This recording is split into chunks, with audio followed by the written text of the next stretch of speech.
Welcome to First Time Watching.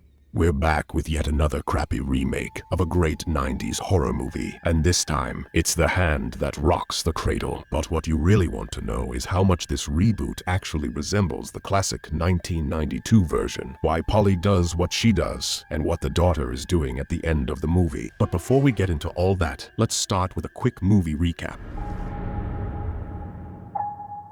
A young girl watches her own family burn inside their home as she helplessly stands outside. Many years later, Polly meets with a lawyer because her landlord is trying to screw her over in a way that's definitely not pleasurable or consensual. The lawyer, Caitlin, is in her last term of pregnancy, but for some reason, still working. Right after meeting Polly and calling her colleague, she suddenly goes into labor. A little while later, after giving birth, Caitlin is now the proud mom of two girls, Emma, the older one, and Josie, the baby. While Caitlin's busy with her girls, her empty stroller rolls into the street and some idiot slams into it with her car. Caitlin's husband, Miguel, blames it on LA, saying people there never stop for anyone. Later, at the farmer's market, they run into Polly again. She seems a little lost, but offers to babysit if Caitlin ever needs help. So later that day, Caitlin checks with Polly's old boss, Rosanna, to see if she's trustworthy. The boss gives a glowing review, so the next day, Polly pulls up in her beat-up car. Caitlin gives her the grand tour, and Josie and Polly start to bond. Caitlin struggles with leaving her baby alone at first, but decides it's time for some adult time out of the house. That night, after their first successful outing, they invite Polly over for dinner. The nice vibe doesn't last long. Emma throws one of her signature toddler tantrums. Still, it brings Polly and Caitlin closer. They bond over the fact that Polly's into women and Caitlin used to be into eating the taco too, before she met her very own big burly Mexican Miguel. The only weird thing is, Polly never really leaves after that first day. She even watches Miguel and Caitlin sleep. Luckily, she slips away before Miguel tries to slip his meat into the wifey, but Caitlin rejects him. She is not ready yet after the birth of their daughter. Later, Polly takes Emma to basketball practice and gives her cupcakes afterward. Caitlin considers sugar for kids one of the 7 deadly sins, but Polly doesn't care and even gives some to Josie. When Emma asks about Polly's parents, Polly says they weren't around when she was little, and then she tells her some freaking dumb story about eating tuna straight from the can that makes absolutely no sense, but it seems really important to Emma for some stupid reason. Later, Miguel's working from home while Polly plays with Josie on the floor. She flirts with him by giving him a little peek into her blouse at those mosquito bites. It's enough to make him uncomfortable about the fact that he actually enjoys it, so he walks off. That night, their boring lawyer friend Stuart and his girlfriend Bethany come over for dinner. Stuart is so out of touch, he can't even imagine that LA might be too expensive for a babysitter. Polly mentions she's thinking of moving out of the city, which makes Caitlin nervous, but she bites her tongue to avoid ruining an already awkward dinner. The next day, Caitlin wakes up sick and starts throwing up. Turns out, she's not the only one. Emma, Polly, and baby Josie are all puking too. They take Josie to the hospital because all that vomiting could dehydrate her. Caitlin feels like a total failure, but Polly tries to cheer her up, saying all moms mess up sometimes. Back home, Polly says goodbye, but instead of going home, she waits outside in her car for a phone call she seems to be expecting. Miguel starts worrying about Caitlin, thinking she's spiraling again like after Emma was born. She had postpartum depression then and went a little off the rails. Still, he agrees with Caitlin that they should offer Polly a place to stay. The next day, Polly moves into the little guest house out back, the one that was supposed to be for Miguel's mom someday. While the grown-ups go to work, Polly's alone with Josie, but that perfect babysitter image starts to crack. She puts Josie crying on the floor while she checks out her new space. The next day, Caitlin finds Polly asleep on the couch and wakes her up, but Polly snaps at her and storms off. Later, Caitlin finds a bottle of baby formula in the trash.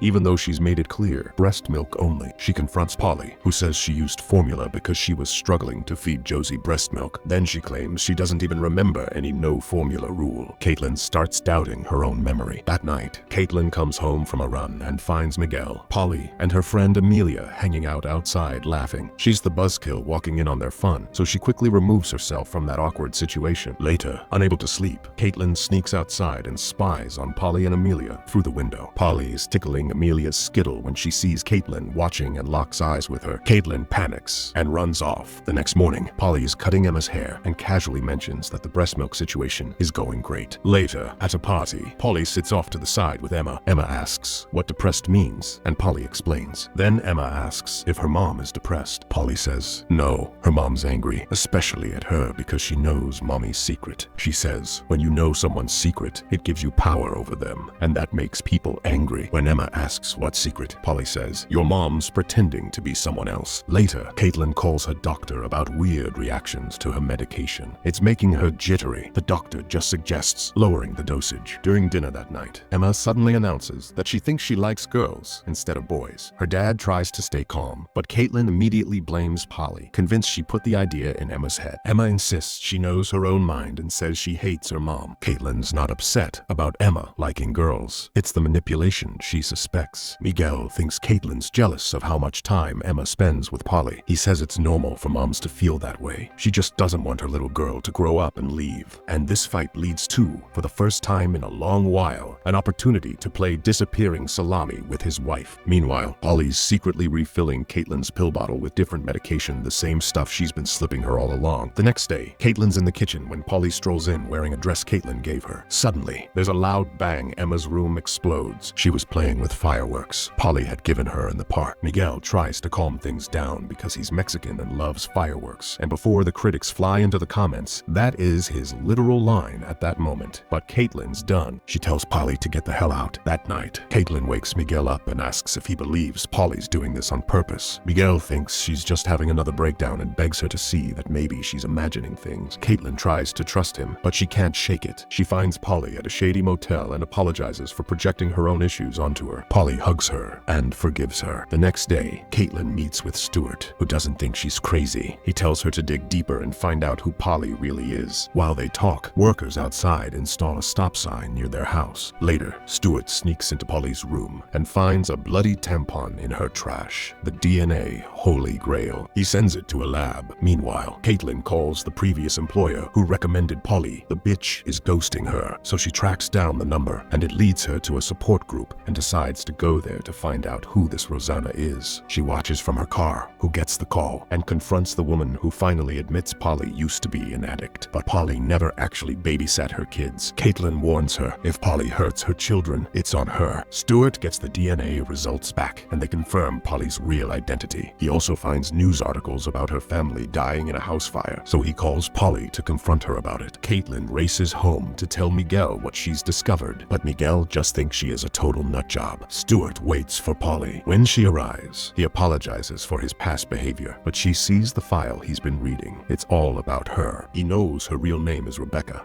and that she grew up in the same town as Caitlin. Polly admits that she knew her back then. Her name was Jennifer, Jenny for short. She says her life fell apart after losing her family, but then reveals that Caitlin killed them, and her parents covered it up, changed her name, and sent her away. Stuart insists Caitlin's not her enemy, but Polly doesn't see it that way. She asks if he told Caitlin yet. He admits he hasn't. She says she feels sick and heads to the bathroom, but instead sneaks up behind him with a baseball bat and smashes him in the head. When he tries to crawl for the phone, she bludgeons him again and again until he really goes night-night. Caitlin wakes to a call from Bethany, crying. Stuart's in the hospital after a brutal attack. Caitlin throws on a jacket and rushes out, telling Miguel to stay with the kids. At the hospital, she tells the cops Polly must have done it. Even the cops can see this woman is constantly looking for her marbles. When she gets home the next morning, she finds Polly eating breakfast with her family. Caitlin demands she leave immediately, but Polly refuses. Caitlin storms into the guest house and starts packing Polly's stuff. But when Polly looks at her with her stupid face, Caitlin snaps and in the chaos accidentally smacks Emma in the face. That's the last straw. Caitlin's separated from her family, and Polly stays behind with the kids. A week passes. Caitlin finds something off about her pills. The number 34 is scratched onto them. She Googles it, methamphetamine salt, a generic ADHD stimulant. It's clear to say she's not pleased with her findings. At Emma's next basketball practice, Caitlin approaches her and Miguel. Emma doesn't want to talk, but Caitlin insists she's not perfect. No one protected her when she was young either. Emma quietly hands her something she stole from Polly's room. A news article about Polly's family dying in that house fire. Emma says Polly just wants to be part of their family because she's an orphan. She tells her mom she wants her to come home. Caitlin realizes now that Polly's grip on her family is much tighter than she initially thought. Meanwhile, at home, Polly, now Rebecca, is watching Josie sleep when the doorbell rings. It's Caitlin, ready to confront her. She calls her Rebecca to her face and steps inside. Miguel, once again clueless, sits there watching his daughter's game when he finally notices his wife's gone. He tries calling her, but no answer. So he grabs Emma from her game, and they rush home. Back at home, Caitlin tells Rebecca she remembers her, that she told the school that Rebecca's dad loved his girlies young, but nobody believed her. Rebecca insists her father was a good man, and that Caitlin's the real monster. She says she saw Caitlin burn down that house, killing her parents and baby sister, and then somehow Caitlin got the good life, while she got sent to foster homes. Caitlin says Rebecca's wrong. She knows the truth because Rebecca's father abused her too. He told her during that. She reminded him of the times he did it to his own daughter. Caitlin tells Rebecca she's there to listen, to let her say what she needs. Rebecca hugs her, but then shatters a bottle and stabs Caitlin in the stomach. She leans in and whispers that she wants Caitlin to rot in hell while she sleeps in her bed, plays with her man's meat, and raises her daughters. Caitlin fights back, smashing a vase over her head and tackling her through a window. She runs to grab Josie, but Rebecca's getting back up. Caitlin sprints to her car, puts Josie inside, and floors it. Rebecca runs after them and slams a hammer into the window, just as another car speeds by and slams into them, flinging Rebecca off the hood. Miguel and Emma arrive at the scene. He holds Caitlin, apologizing, saying he should have believed her. Caitlin stumbles toward Rebecca, who's choking on her own blood. She cradles her face as she dies. Emma hugs her mother, watching everything trauma, firmly locked in for life. Sometime later, Caitlin sits outside by the fireplace. Miguel joins her, telling her everything's going to be okay. All's while inside, Emma sits with baby Josie, telling her all about Polly, about who Rebecca really was.